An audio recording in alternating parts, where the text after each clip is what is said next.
Recharge card is very simple with FASTCONNECT. So you just scroll down to the option of printing recharge cards. You scroll down to this option by the left side, last option by the left side. You click on recharge card printing.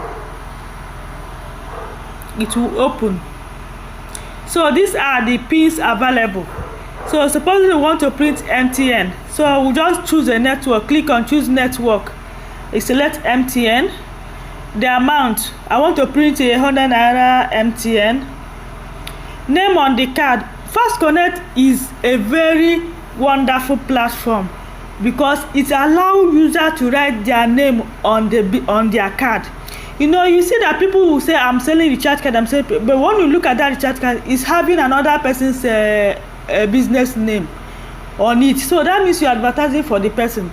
It's not good for business. So, but FASTCONNECT to allow you to write your own name on your card you are printing. Supposing I want to write AB FASTCONNECT now. I write AB FASTCONNECT on the card.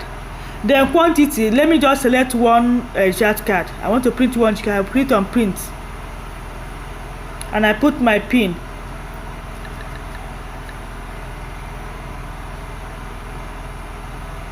See, it has gone.